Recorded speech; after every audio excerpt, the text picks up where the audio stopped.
Selamat pagi, salam sahabat. Hari ini Senin 12 Mei 2025. Kita akan merenungkan bersama firman Tuhan dari Bilangan 15 ayat 32 sampai 36. Bilangan 15 ayat 32 sampai 36. Demikianlah firman Tuhan. Ketika orang Israel ada di padang gurun, didapati merekalah seorang yang mengumpulkan kayu api pada hari Sabat. Lalu orang-orang yang mendapati dia sedang mengumpulkan kayu api itu, menghadapkan dia kepada Musa dan Harun dan segenap umat itu.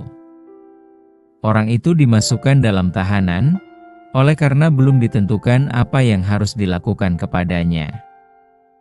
Lalu berfirmanlah Tuhan kepada Musa, orang itu pastilah dihukum mati. Segenap umat Israel harus melontari dia dengan batu di luar tempat perkemahan. Lalu segenap umat menggiring dia keluar tempat perkemahan. Kemudian dia dilontari dengan batu, sehingga ia mati, seperti yang difirmankan Tuhan kepada Musa. Dengan tema konsekuensi atas ketidaktaatan. Bacaan ini merupakan kelanjutan dari teks sebelumnya.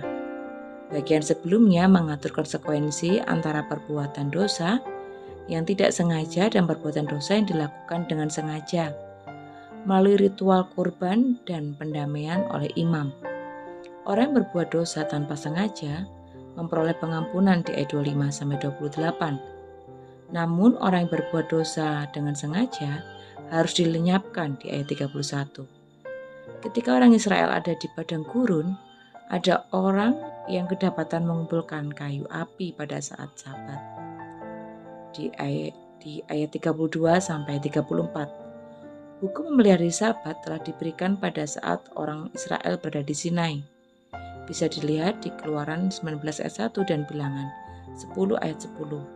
Kemudian disampaikan berulang kali. Bisa dilihat di Keluaran 20 ayat 8 sampai 11, 23 ayat 12, 31 ayat 12 sampai 17, Keluaran 34 ayat 21, Keluaran 35 ayat 1 sampai 3, Imamat 16 ayat 31, Imamat 19 ayat 3, Imamat 30, Imamat 23 ayat 3 dan Imamat 11. Perintahnya satu, yaitu umat Allah harus beristirahat dan tidak melakukan pekerjaan apapun, termasuk menyalakan api. Lihat di Keluaran 35 ayat 3. Tampaknya orang yang mengumpulkan kayu melakukannya dengan sengaja. Artinya dia menghina firman Allah. Oleh sebab itu Allah memberikan hukuman mati kepadanya. Akan tetapi orang Israel tidak tahu bagaimana melakukannya. Tuhan memerintahkan umat Israel melontari orang itu dengan batu sehingga ia mati di luar perkemahan ayat 35-36. Perintah itu bukanlah ketetapan baru, melainkan bentuk hukuman. Hal itu pada dasarnya adalah penegasan konsekuensi dari ketetapan yang telah Allah berikan sebelumnya. Hukuman mati menunjukkan betapa seriusnya Allah memandang ketaatan. Allah memberikan hukum agar umatnya menikmati relasi yang indah dengannya dan mengalami kehidupan yang dijanjikannya. Setiap hukum diberikan untuk diperhatikan dan dilakukan bukan sebagai formalitas, melainkan sebagai tanda kesetiaan dan penghormatan. Ketidaktaatan, terutama yang disengaja, menunjukkan sikap hati yang tidak menghormati Allah dan firman-Nya.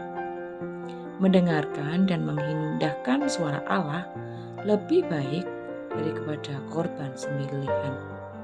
Pembangkangan dan keras kepala sama seperti kejahatan menyembah berhala. Jangan melawan Allah.